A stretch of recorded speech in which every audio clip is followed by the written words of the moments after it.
नमस्कार दोस्तों, स्वागत है आप सभी का हमारे प्रोग्राम जिंदगी बने आसान में। दोस्तों, एक बात तो तय है, अगर हम स्वस्थ होना चाहते हैं तो उसकी शुरुआत हमारी सोच से होती है। कई बार ऐसा होता है दोस्तों कि हम चाहते तो है कि हम एक स्वस्थ ज़िंदगी जिए, लेकिन हमारे बिलीफ सिस्टम्स, हमारी थॉट प्रोसेस, हमारे आज तक की रहन सहन हमें उसके एग्जैक्टली ऑपोजिट लेकर जाती है। आज हमारे साथ बहुत ही स्पेशल स्पीकर है जो कि है डॉक्टर वैभव विशाल जी, जो कि एक किडनी ट्रांसप्लांट एक्सपर्ट है। आज हम जानेंगे उनके द्वारा कि कैसे स्पिरिचुअलिटी और साइंस ये दोनों मिलकर चमत्कार कर सकते हैं। आइए इसके बारे में जानने के लिए उनसे बातें करते हैं। ओम शांति ब्रदर। ओम शांति। नमस्कार बहन जी। ब्रदर, सबसे पहले तो मैं आपको थैंक यू बोलना चाहती हूँ। आप अपना व्यस्त समय लेकर हमारे पास आए और हमारे लिए बहुत बड़ी बात है कि आप हमारे साथ हैं। मैं भी आपको थैंक यू कहना चाहता हूँ कि आपने मुझे अपॉर्चुनिटी दी आपके साथ और सभी के साथ कुछ बातें शेयर करने के लिए। So thank you very much ji. Welcome brother. Brother, अभी मैं जानना चाहती हूँ कि जब हम बात करते हैं स्पिरिचुअलिटी की, आप बचपन से ही स्पिरिचुअलिटी से जुड़े हैं, आपके रूट्स स्पिरिचुअलिटी के हैं। इस जर्नी में आपके हिसाब से स्पिरिचुअलिटी और साइंस कहाँ जाकर मेल खाता है? स्पिरिचुअलिटी और मेडिकल साइंस का बहुत जगहों पे बहुत संगम होता है, बहुत जगह पे मेल होता है। अगर हम स्पिरिचुअलिटी की बात करें तो एक बिलीफ प्रोसेस, स्पिरिचुअलिटी क्या है? एक बिलीफ प्रोसेस है। भले आप ऑलमाइटी में बोलिए, गॉड में बोलिए, अपने बॉडी में बोलिए, एक बिलीफ प्रोसेस है। अगर आपको हेल्दी होना है तो भी आपको एक बिलीफ प्रोसेस होना बहुत ज़रूरी है कि आप हेल्दी हैं। और अगर आपको कोई बीमारी हो गई, कोई डिजीज़ हो गई, तो आप दोबारा हेल्दी हो जाएंगे, ये बिलीव होना बहुत ज़रूरी है। जब तक वो मेंटल प्रोसेस आपका नहीं आएगा, एक बोलते हैं जब तक आपके पास एक हेल्दी माइंड नहीं है, आपके पास एक हेल्दी बॉडी नहीं हो सकती। So your mind has to be healthy, और एक हेल्दी माइंड के लिए आपका स्पिरिचुअल होना बहुत ज़रूरी है, एक स्पिरिचुअल अटैचमेंट होना बहुत ज़रूरी है। सो आई बिलीव कि किसी पर्सन को कोई बीमारी अगर हो भी गई है, जिसके लिए किसी मेडिसिन की या सर्जरी की ज़रूरत भी पड़ रही है, लेकिन उस समय अगर आदमी पॉजिटिव है, स्पिरिचुअली इंक्लाइंड है एंड बिलीव है, सेल्फ बिलीव है, तो आदमी की हीलिंग प्रोसेस बहुत अच्छी और बहुत जल्दी हो जाती है। How beautiful. बिल्कुल सही कहा आपने डॉक्टर साहब, क्योंकि ये क्वेश्चन मैंने आप ही से पूछा है क्योंकि आप दोनों दुनिया में जी रहे हैं, दोनों दुनिया को आप एक साथ लेकर चल रहे हैं। आप मेडिकली भी आप इतने प्रोनाउंड डॉक्टर हैं। अगर आप थोड़ा सा अपना इंट्रोडक्शन दे सकें जिसके थ्रू हमें पता चले, जिस तरह से आपकी स्पिरिचुअल बिलीफ्स के बारे में आपने बताया, उसी तरीके से आपकी साइंस बिलीफ्स के बारे में आपका क्वालिफिकेशन थोड़ा सा आप हमारे साथ शेयर कर सकें अगर। मेरा नाम डॉक्टर वैभव विशाल है जी। मैं इस संस्था से आई थिंक 35 ईयर से जुड़ा हुआ हूँ, क्योंकि मेरे माता पिता जुड़े हुए हैं जी। मेरे माता पिता भी डॉक्टर हैं। जब ग्लोबल हॉस्पिटल माउंट आबू की स्थापना हुई जी। तो मेरे मदर फादर दोनों यूपी गवर्नमेंट सर्विस में जॉब करते थे, बट वहाँ छोड़ करके उन्हें स्पिरिचुअल इंक्लिनेशन बहुत ज़्यादा था, तो अपनी सेवा देने उन्होंने ग्लोबल हॉस्पिटल में ज्वाइन किया। उनके साथ एज अ बच्चा मैं भी यहाँ पर आया। बड़ी दादियों से, बड़े भाइयों से सबसे सहयोग मिला, सबसे प्रेरणा मिली, और सबका ये एक वो मिला, एक राह मिली कि आप भी मेडिकल फील्ड में आगे जाइए और आगे चल के इस संस्था को, इस हॉस्पिटल को आगे बढ़ाइए। तो मैंने मेडिकल फील्ड अपनी आई थिंक 25 साल पहले मैंने अपनी मेडिकल जर्नी स्टार्ट की। मैंने MBBS किया, उसके बाद मैंने अपने जनरल सर्जरी में मैंने MS की डिग्री की। उसके बाद मैंने सुपर स्पेशलिटी डिग्री, जो यूरोलॉजी और किडनी ट्रांसप्लांट की डिग्री होती है, तो हम उस प्रॉब्लम को डील करते हैं जो किडनी रिलेटेड, यूरोलॉजी मतलब किडनी रिलेटेड। जैसे किडनी की पथरियाँ बहुत कॉमन हैं, किडनी का कैंसर बहुत कॉमन है, बहुत सारे लोगों में यूरिन के प्रॉब्लम्स होते हैं, प्रोस्टेट जिसको कहा जाता है, ठीक है। तो उन बहुत सारी चीज़ों में जिसमें सुपर स्पेशलिटी की ज़रूरत पड़ती है, और अगर जिसकी किडनी ख़राब हो जाती है तो किडनी ट्रांसप्लांट करने की ज़रूरत पड़ती है, तो मेरी स्पेशलिटी वो है। तो मैं उस स्पेशलिटी में काम करता हूँ। और केरला से मैंने इस सुपर स्पेशलिटी की मैंने MCH कोर्स किया, उसके बाद कुछ साल में बाहर भी था, और सिंस रूट्स यहाँ से जुड़े हुए थे, मेरे मदर फादर आज भी ग्लोबल हॉस्पिटल में सर्विसेज दे रहे हैं, तो सिंस रूट्स जुड़े हुए थे, यहाँ पे ज़रूरत थी। और ये जो हमारा एरिया है, राजस्थान का एरिया, इसको stone belt of the world कहा जाता है। अच्छा। स्टोन प्रॉब्लम इस एरिया में, वर्ल्ड में सबसे ज़्यादा स्टोन प्रॉब्लम पाई जाती है। और जब से मैं यहाँ आया हूँ, मैं देख रहा हूँ कि आसपास के बहुत बड़े एरिया में कोई भी क्वालिफाइड यूरोलॉजिस्ट नहीं था। तो यहाँ पे संस्था से जुड़े हुए लोग भी और बाहर से जुड़े हुए लोग भी, बहुत सारे लोग या तो स्टोन की प्रॉब्लम को सह रहे थे या ट्रीटमेंट कराने के लिए बहुत खर्चा कर रहे थे और बहुत दूर जा रहे थे। तो मैं यहाँ से जुड़ने के बाद मुझे ऐसा लगा कि मैं उन लोग की सेवा कर सकता हूँ, तो मुझे एक संतुष्टि भी मिली और मैं अपना एक्सपर्टीज़ भी दे पाया। बहुत खूबसूरत जर्नी रही है ब्रदर अभी तक आपकी। मैं सिर्फ इतना बोल सकती हूँ कि हम सभी जो भी किसी भी स्पिरिचुअल ऑर्गेनाइजेशन से जुड़े होते हैं, खास करके जब बचपन से जुड़े होते हैं, क्योंकि मैं भी जब छोटी थी तब से ही मेरी पेरेंट्स भी ब्रह्मा कुमारी से एसोसिएटेड है, तो मुझे ऐसा लगता है कि हमारे लिए ना दुनिया दो तरफ होती है, मुझे ऐसा लगता है। क्योंकि एक होता है कि आप अपनी प्रोफेशन को देख रहे हैं, आप अपने करियर को देख रहे हैं, आप ग्रोथ को देख रहे हैं, बड़े ड्रीम्स क्रिएट कर रहे हैं, और दूसरी ही तरफ आप एक बहुत ही खूबसूरत दुनिया के हिस्सा है जिसमें आपको रूट्स ही मिल रहा है अपने परिवार के थ्रू भगवान के साथ जुड़े रहने का। I think it's a super power जो आप जी रहे हैं। और मैं सिर्फ इतना बोल सकती हूँ कि इस जर्नी पर, इस पूरे जर्नी पर जब हम आपके साथ जुड़े रहेंगे, हम दोनों कॉम्बिनेशंस को साथ लेकर चलेंगे कि कैसे अपनी स्पिरिचुअल वर्ल्ड को बैलेंस करते हैं अपने साइंस वर्ल्ड के साथ। अब मैं जानना चाहती हूँ ब्रदर, जब भी आपको लगता है कि कोई पेशेंट ठीक हो सकता है, वैसे तो as a doctor I am sure आपको पता होता है कि भाई मेरा बिलीफ रहता है कि नहीं, I want every patient to cure, वो आपके दिल में तो रहता है, लेकिन सबकी जर्नी अलग अलग है, हर पेशेंट की जर्नी अलग अलग है, कौन से स्टेज में कौन सा पेशेंट आ रहा है आई एम श्योर वो आप बेहतर जानते हैं। लेकिन मैं ये पूछना चाहती हूँ आपसे कि as a doctor, as a spiritual doctor, मैं ये आइडेंटिटी आपको देना चाहूँगी क्योंकि आप उस जर्नी पर आज आप जीते जाते एग्जाम्पल है उसके। तो ऐसे में मैं आपसे पूछना चाहती हूँ ब्रदर कि आपके लिए वो किस तरह की वाइब्रेशंस के साथ में आप डील करते हैं अपने पेशेंट्स के साथ में, जिससे उन्हें हीलिंग में हेल्प मिलती है? पहले तो आपने एक क्वेश्चन बहुत अच्छा किया कि स्पिरिचुअल और वर्ल्डली दोनों नॉलेज होना बहुत ज़रूरी है जी।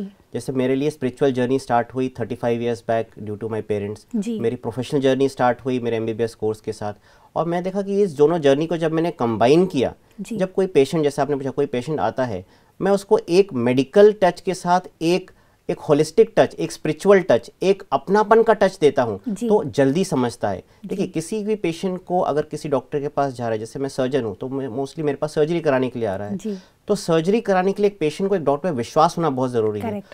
वो अपनी बॉडी, अपनी ज़िंदगी लगभग आपके हाथों में रख रहा है कि आप उसको ठीक करेंगे। और उसमें एवरीवन इज़ वेरी इंटेलिजेंट, हर किसी के पास खुद की बहुत ये क्षमता है दूसरों को परखने की। अगर आपने एक स्पिरिचुअल माइंड से, आपने एक अच्छे भाव से किसी को कोई समझाया है, तो 100 में से 99.9% टाइम्स वो आदमी आपको समझेगा, आप पे विश्वास करेगा और आपके ट्रीटमेंट लाइन को फॉलो करेगा। नहीं तो कई बार ऐसा देखा जाता है, मैंने 10 बातें बताई, सामने वाला मेरी बात पे भरोसा नहीं कर रहा, या फिर उसको पता है कि यहाँ पे इंटेंशन ठीक नहीं है, तो 100 में से 50 बात मानेगा, 50 नहीं मानेगा। तो हीलिंग भी ठीक से नहीं होगी, उनका टाइम भी वेस्ट हुआ, मनी भी वेस्ट हुआ, और जो प्रोसेस है वो भी अच्छा नहीं हुआ।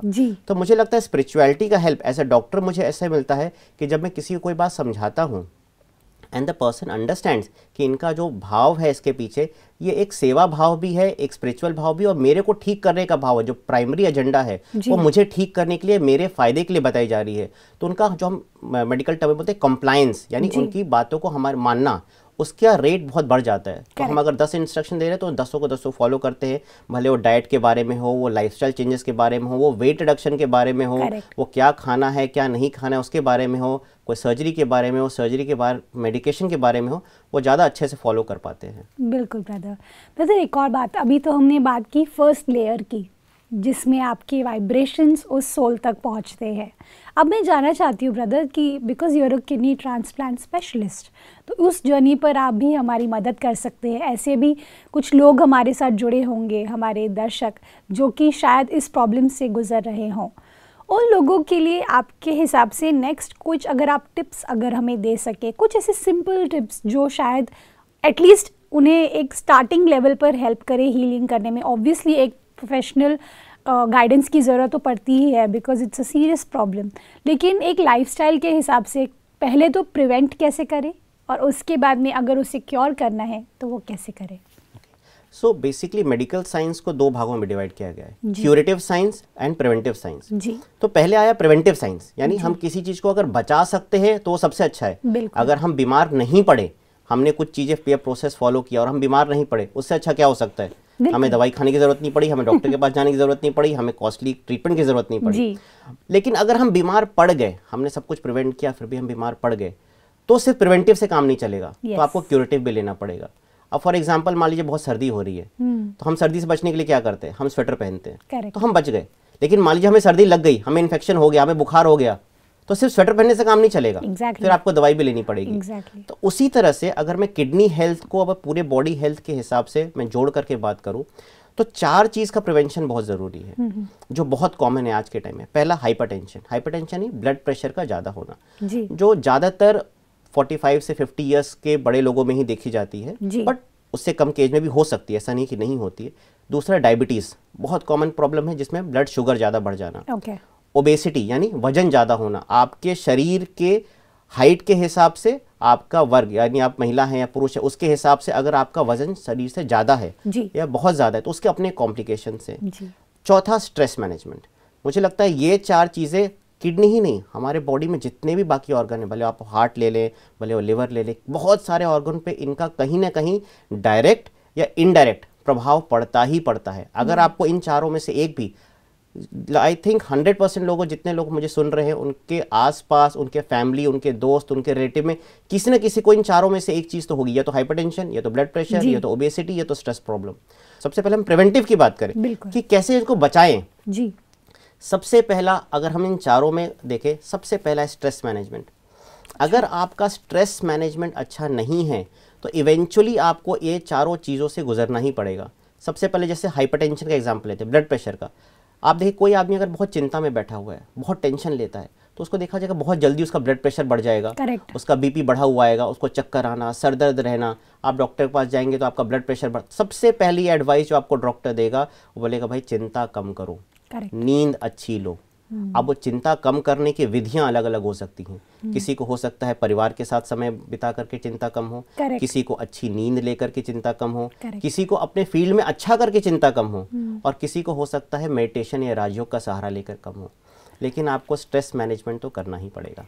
ब्रदर, ये क्वेश्चन थोड़ा सा इम्पोर्टेंट है। मुझे ऐसा लगता है कि ये कॉमन बहुत देखा जा रहा है कि स्ट्रेस के बिना तो काम होगा ही नहीं, क्योंकि आजकल का जो लाइफस्टाइल है, आजकल का जो डेडलाइंस है, जिस तरह का कंपटीशन है, जिस तरह के कंपैरिजंस होते हैं, जिस तरह के हमारे गोल्स होते हैं, हम बड़ा बनना चाहते हैं, हम बहुत कुछ अचीव करना चाहते हैं। आजकल के यंगस्टर्स की बात करें, वो बड़े गोल्स रखते हैं, बड़े ड्रीम्स रखते हैं। तो ऐसे में because you are also an youngster, तो आप हमें रिलेट कर पाएंगे और आप बता पाएंगे कि आपने कैसे स्ट्रेस को मैनेज करके अपने सारे गोल्स को भी अचीव किया और स्पिरिचुअलिटी को भी अपनी ज़िंदगी का हिस्सा रखा। आई थिंक इसमें तो की वर्ड है, दैट इज़ बैलेंस। गोल रखना बहुत ज़रूरी है, आपको आगे बढ़ना भी बहुत ज़रूरी है जी। और आपको स्पिरिचुअली और मेंटली स्ट्रेस फ्री रहना भी बहुत ज़रूरी है। अब जैसे मैंने अपनी पढ़ाई की, MBBS किया, MS किया, super speciality, it's a very stressful job. और रोज जो मैं सर्जरी कर रहा हूँ, जैसे कल ही जो एक मैं सर्जरी करके आया, 6 घंटे की सर्जरी थी, it's a very stressful surgery. Stress होता है, बट आपको स्ट्रेस मैनेजमेंट भी आना चाहिए। दुनिया में कोई ऐसा नहीं बोल सकता कि मुझे कोई स्ट्रेस नहीं है, स्ट्रेस आएगा। द की वर्ड इज आप उसको बैलेंस करें और स्ट्रेस को मैनेज करें। राइट। आप 24 घंटे स्ट्रेस में नहीं रह सकते। आप मान लीजिए कोई जॉब कर रहे हैं, कोई आप किसी अपने गोल को चेस कर रहे हैं, उसके लिए आपको 10 घंटे पढ़ाई करनी पड़ रही है, ट्रैवल करना पड़ रहा है, जॉब करना पड़ रहा है, बाहर जाना पड़ रहा है, अलग अलग लोगों से मिलना पड़ रहा है, कीजिए। लेकिन जब एक शांत समय मिले आपको 2 मिनट के लिए अपने मन को शांत कर, वो बीच में आप कभी भी कर सकते हैं, जरूरी नहीं है कि आपको सुबह उठ के ही करना है या रात से सोने के से पहले ही करना है। खाने से पहले, नाश्ता करने से पहले, दोपहर में अपना भोजन करने से पहले 2 मिनट के लिए अपने मन को शांत करके आप बोले कि हाँ ठीक है, मैं अपने गोल की तरफ जा रहा हूँ, गोल की तरफ बढ़ रहा हूँ, मैं अच्छा कर रहा हूँ। तो आपको अपना माइंड को शांत रखना बहुत ज़रूरी है। एक पैनिक मोड में कभी नहीं आना है। अगर आप एक पैनिक मोड में आएंगे तो आप जो भी वर्क कर रहे हैं उसमें आप 100% सक्सेसफुल नहीं हो सकते। भले आप अटेंशन वाला, पढ़ाई वाला काम कर रहे हैं या फिर बहुत फोकस वाला काम कर रहे हैं, अगर पैनिक मोड में आ गए तो अगर हम मेडिकली बात करें तो पैनिक मोड में हमारे बहुत सारे हार्मोन्स रिलीज होते हैं बॉडी में और पैनिक करते हैं और उस फोकस को हमारे हटा देते हैं। True. तो इसीलिए अगर आप शांत मन से कोई भी काम कर रहे हैं तो उसमें आपको सक्सेस मिलेगी मिलेगी। तो गोल जरूर चेस कीजिए, बट एक बैलेंस वे में और स्ट्रेस को मैनेज करते हुए। ब्रदर, आपने एक वर्ड कहा जो मुझे थोड़ा सा, I am curious to know about this. आपने कहा कि मैं अच्छा कर रहा हूँ, ये खुद को बोलना है। जो आपने कहा कि कि मैं खाना खाने से पहले 2 मिनट बैठूँ, मैं बोलूँ हाँ मैं जो कर रहा हूँ मैं अच्छा कर रहा हूँ, I am giving my best. ये कितना ज़रूरी है, क्योंकि क्या होता है ब्रदर, मैंने एक चीज़ नोटिस की है कि जो लोग एम्बिशियस होते हैं वो ज़्यादातर हमेशा इस जोन में रहते हैं कि मैं क्या गलत कर रहा हूँ, मुझे उसको सही करना है ताकि आई बिकम परफेक्ट, या परफेक्शनिज्म को अचीव करने के चक्कर में वो अपने आप को कई बार सेल्फ क्रिटिसाइज भी कर रहे होते हैं अंदर ही अंदर, पता नहीं होता। तो ये एक नया पर्सपेक्टिव है जो आप हम लोगों तक पहुंचा रहे हैं, और अगर आप थोड़ा सा इसको एक्सप्लेन कर सके। देखिए, पॉजिटिव माइंड फ्रेम होना बहुत ज़रूरी है जी। अगर आप अपने आप को खुद क्रिटिसाइज करते रहेंगे तो आप एक पॉजिटिव फ्रेम ऑफ माइंड में नहीं रहेंगे जी। और अगर आपका माइंड फ्रेम पॉजिटिव नहीं है तो आपका आउटपुट भी पॉजिटिव नहीं आएगा।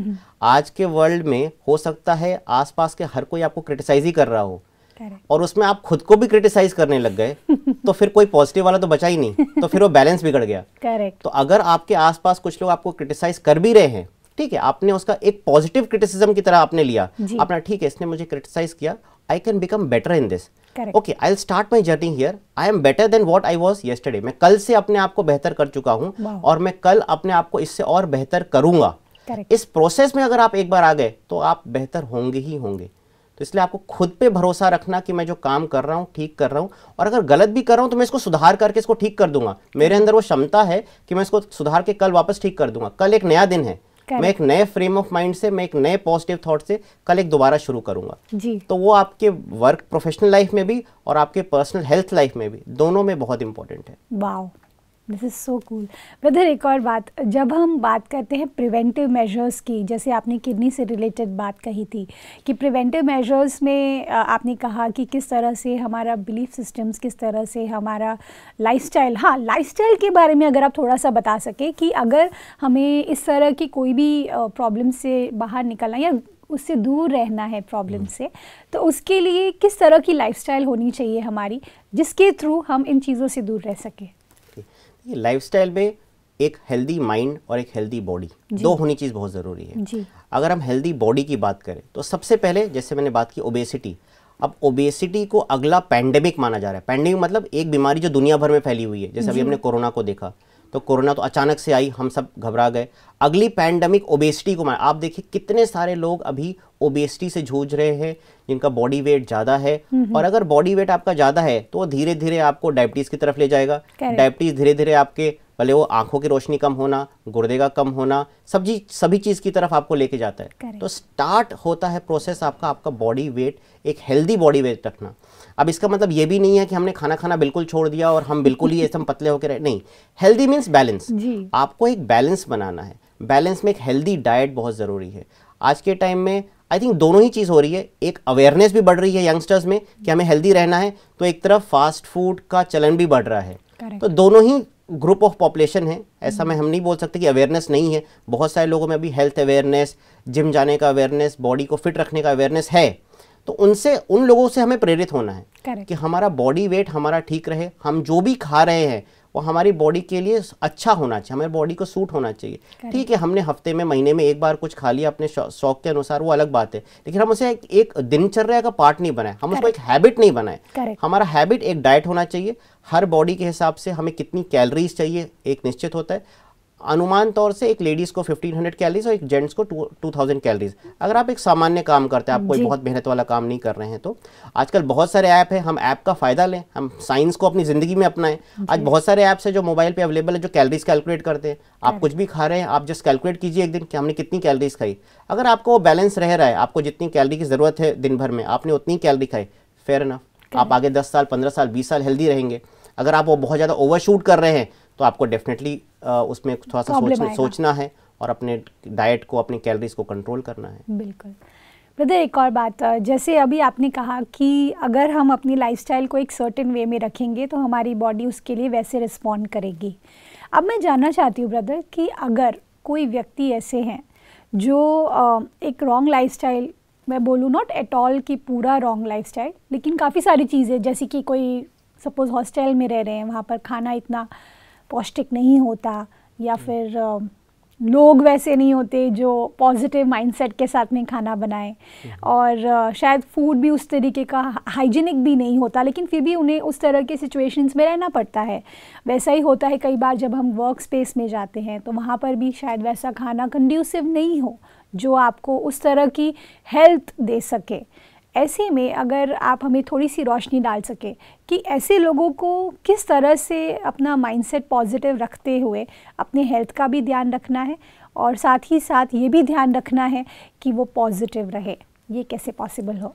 देखिए, इस जर्नी से मैं बहुत गुजर चुका हूँ। जो हॉस्टल लाइफ आपने कही, मैं अपनी MBBS लाइफ में भी हॉस्टल लाइफ में था, मैं अपने पोस्ट ग्रेजुएशन में भी हॉस्टल लाइफ में था, इसीलिए मैंने आपसे ये क्वेश्चन पूछा और मैं अपनी MCH करने में अपनी हॉस्टल लाइफ में था। मैं hostel life I think almost सभी स्टेट की देख चुका हूँ, सभी स्टेट में मैं वर्क कर चुका हूँ, रह चुका हूँ। हॉस्टल लाइफ इज़ डिफिकल्ट, इसमें कोई दो राय नहीं है। जो बातें आपने कही, खाने का उस तरह से पौष्टिक होना या आपके इच्छा अनुसार मिलना, आपके स्वाद अनुसार मिलना मुश्किल होता है, डेफिनेटली मुश्किल होता है।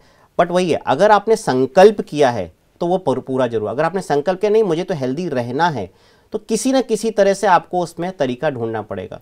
अगर आप जैसे कुछ न्यूट्रिशन चीज़, जैसे दाल है, उसमें प्रोटीन ज़्यादा होता है, अगर आपको कोई जैसे खाना खा रहे हैं उसमें दाल की क्वांटिटी बढ़ा दें तो आपके प्रोटीन का इनटेक जो है वो अच्छा रहेगा। अगर आपको कोई ऐसी चीज़ मिल रही जिसमें बहुत ज़्यादा स्वीट कंटेंट है, बहुत ज़्यादा शुगर कंटेंट है, तो उसकी मात्रा थोड़ा कम कर दें। हम बात करते हैं पोर्शन की, जितना आप खाना खा रहे हैं अगर आप हेल्दी खाने का पोर्शन बढ़ा दें और अनहेल्दी खाने का पोर्शन कम कर दें, यानी मात्रा कम कर दें, तो अपने आप आपका खाना हेल्दी हो गया। फिर थोड़ा अगर आप अपने घर में कुछ कुक कर सकते हैं या फ्रूट्स ला सकते हैं, जूस ले सकते हैं, तो वो चीज़ आपको हेल्प करेगी। थोड़ा आपको बैलेंस बनाना पड़ेगा और आपको ये भी समझना पड़ेगा कि जो आपकी कॉलेज या हॉस्टल लाइफ है वो परमानेंट लाइफ नहीं है। वो हो सकता है 1 साल की हो, 2 साल की हो, 3 साल की हो। उसके बाद आगे चल करके अगर आज से आपने संकल्प लिया हुआ है कि नहीं मुझे तो हेल्दी लाइफस्टाइल जीनी ही जीनी है, तो इवेंचुअली आप हॉस्टल लाइफ से बाहर आकर के भी हेल्दी स्टाइल जीना शुरू कर देंगे। अगर आपने संकल्प हॉस्टल लाइफ में नहीं लिया है और आपने उसको एक्सक्यूज़ बना लिया, एक बहाना बना लिया, अरे मेरे पास तो है ही नहीं, ऑप्शन ही नहीं था, तो हॉस्टल लाइफ से तो आप 3 साल बाद निकल जाएंगे, लेकिन उस एक्सक्यूज से आप 3 साल बाद नहीं निकल पाएंगे। आप घर पे आकर के भी फिर वही लाइफस्टाइल फॉलो करेंगे और इवेंचुअली हो सकता है जब आप यंग हों तो वो खाना आप हजम कर रहे हैं, आपको ज़्यादा प्रॉब्लम भी नहीं हो। बट जैसे जैसे आपकी एज बढ़ेगी, जैसे जैसे बॉडी में हार्मोन्स की मात्रा चेंज होगी, 30, 35, 40, लेडीज़ में भी चेंजेस होते हैं, हार्मोनल चेंजेस होते हैं, जेंट्स में भी हार्मोनल चेंजेस होते हैं। जैसे ही वो चेंजेस होंगे, आपकी एज और बढ़ेगी, तो पिछला जो भी आपने किया है उसका असर तो दिखेगा ही दिखेगा। प्रिवेंशन की तो हमने बात की, एक और चीज़ प्रिवेंशन से जुड़ी होती है ब्रदर, वो होती है हमारे किस तरह से हम ज़िंदगी को जीते हैं, हमारा नज़रिया क्या है। कई बार क्या होता है कि मैंने ये नोटिस किया है, ख़ास करके आजकल की हमारी जनरेशन जो आई है अभी, कि वो सभी ना बहुत कुछ अचीव करना चाहते हैं, विच इज़ अमेजिंग। क्योंकि जब आपके गोल्स होते हैं, ड्रीम्स होते हैं, तो आप आगे की ओर बढ़ते हैं और आप फोकस्ड होते हैं। लेकिन कई बार ऐसा भी होता है कि हमारे गोल्स तो बहुत बड़े होते हैं और दूसरी ही तरफ एक चीज़ जो बहुत ज़्यादा आजकल ट्रेंड में चली है, जो है मैनिफेस्टेशन। तो मैनिफेस्टेशन की ओर वो आगे बढ़ते हैं, लेकिन उनके जो एक्शंस है, जो उनका फोकस है, वो अपनी गोल्स की तरफ नहीं होता उतने लेवल पर जितना होना चाहिए। तो ऐसे लोगों को, बिकॉज़ आप उस जर्नी से गुजर चुके हैं, आज आपने अपनी ज़िंदगी में वो पायदान हासिल किया है जो आप लोगों की मदद कर पा रहे हैं, तो आप भी आई एम श्योर उस जर्नी से गुजरे होंगे जहाँ पर आपने सुना होगा इसके बारे में कि लोग कहते हैं कि अगर आप इमेजिन करेंगे कोई चीज़ तो आप उसको अचीव कर सकते हैं, या फिर आप मेडिटेट करेंगे उस चीज़ को लेकर के तो आप अचीव कर सकते हैं। लेकिन कितना ज़रूरी है कि हमारा फोकस भी उसी तरफ हो, हमारे एक्शंस भी उसी तरफ हो, हमारा दिनचर्या भी उसी तरफ हो। तो थोड़ा सा आप रोशनी डाल सके। देखिए, एज अ यंगस्टर अगर मैं किसी भी एक प्रोफेशनल गोल का मैं ड्रीम करता हूँ जी, so I should have a role model. Role model professional भी हो सकता है, पर्सनल भी हो सकता है। रोल मॉडल मेरे खुद के पिता हो सकते हैं, खुद की माता हो सकती है, मेरा खुद का टीचर हो सकता है, कोई भी हो सकता है। अगर मैं डॉक्टर बनना चाहता हूँ तो जब मैं MBBS में था मेरा रोल मॉडल जो एक अच्छे डॉक्टर थे, जब मैं सर्जन बना मेरे रोल मॉडल चेंज हुए।